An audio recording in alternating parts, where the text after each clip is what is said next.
Good morning, everyone. Joel here. I'm going to give you a little gear review. We're testing out and test of this little pump that we saw. Aaron Snyder had talked about it, so we went ahead and ordered it here. It's called the Tiny Pump 2X. This is by Flextail, kind of a new company from what I can tell. This is a nice little pump for pumping up your air pads and deflating the air pads, and it comes with a 1300 milliamp hour little battery in it. It's this guy here, so we have it charged. You can power it on. By doing a double click, it's a little noisy. That's kind of the only downside I really see to it. It's got a little charging port here. You can hold the button and you get a flashlight out of it, so pretty handy to have a little flashlight on it. The bottom piece down here is also magnetic, so this piece is kind of nice because it can just stick to things that are metal. There we go. So 2 clicks for pump, and it has both a suction air intake and a push for air outtake. So we haven't really tested this out yet. I think this is kind of designed to fit into the air to the pad, and then you can kind of use this cup to fit on top of it. So it brings all these little attachments. So we'll put this onto the air outtake. We've got our Rapid SL large, 25 by 78 inch insulated Big Agnes pad here to test on. So we've got the air intake open. We're gonna fit this on, and we're gonna do a quick test. We'll try to speed this up here for you guys. This will be our first time ever trying it, so I'm pretty curious myself. So we'll hook it on here, kind of push down to give it some pressure.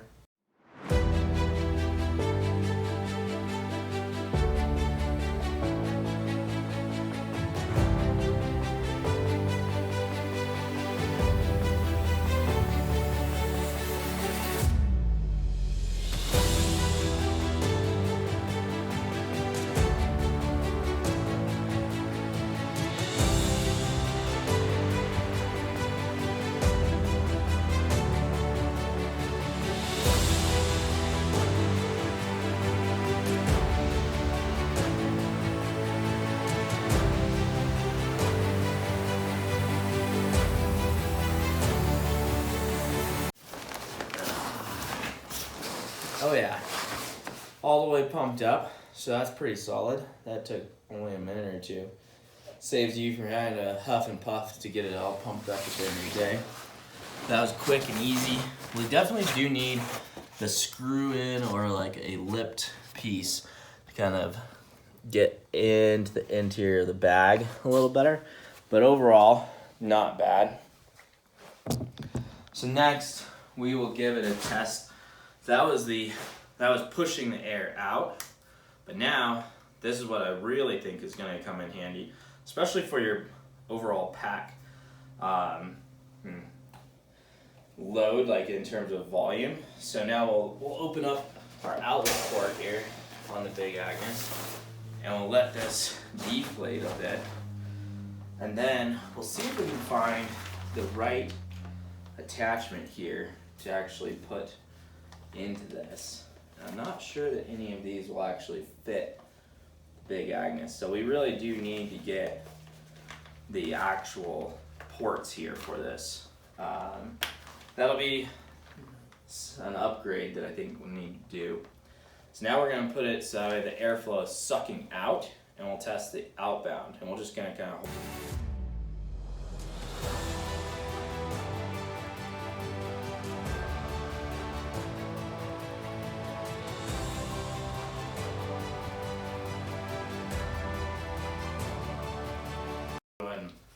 push it closed, and we have a perfectly flattened air mattress now.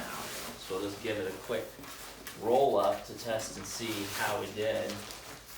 This is much easier to handle than when you're normally deflating it. You now have every bit of air out of this thing. Now we'll give it a quick roll. You can just roll it on your leg in this case, since it's so deflated. Not really trying to get a tight roll here, just a general test to see if the material is fully sucked out. It looks like we do have a little bit of air still left, so we can pop that.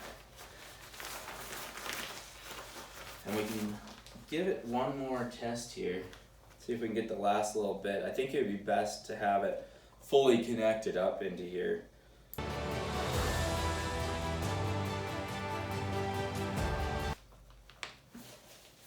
That definitely gets us down about the same. Well, yeah, so normally this is quite tight to get in, so we've shrunk it by about, in terms of this diameter, we've cut off about 2 inches off the bag from our normal. Like this would normally be a very tight bag to put into. Now, quite loose, plenty of extra space. This is significantly smaller and more compressible than normal. Like normally when you have the air left in it, even though it's in the bag, it doesn't compress additionally. Here, you can see we have massive additional compression across the entire deal. So overall, I would say this is well worth the money and the weight. So $40, only a couple of ounces, 4 or 5 ounces, gets you all of that. Plus, and this is where it really comes in to start to shine, is you can take this piece off and you can always throw on like one of the more, directed pieces here, and you can take your little stove, such as your Seek Outside stove or otherwise, and then just put this up against your air vent. You can leave the door shut but have the air vent on, and then you just give it a couple of taps, and then you're pushing in this nice steady airflow, and now you have a furnace for a stove. So this lets you keep your stove running really well, inflate and deflate your main mattress, and gives you essentially an extra battery to recharge from. Usually I carry a battery bank with me, and I would still carry the battery bank since I usually carry a 20,000 milliamp hour battery bank, and then I'll also have this as another backup source to help charge up your phones, any of your GPS devices, or any other electronics you're needing while you're out in the backwoods. So very, very handy. I really love that you can suck the air out of your mattress, since that's one of the primary issues, is getting all the air out. Worked way better than just normal exhaust and press out with the hands, and significantly faster. So overall, well worth it. I'll give a trail update when it's used in real time on some of the backpacking adventures that are coming up here this summer. So everybody have a good one. Click and subscribe if you can, support the channel. So thank you very much.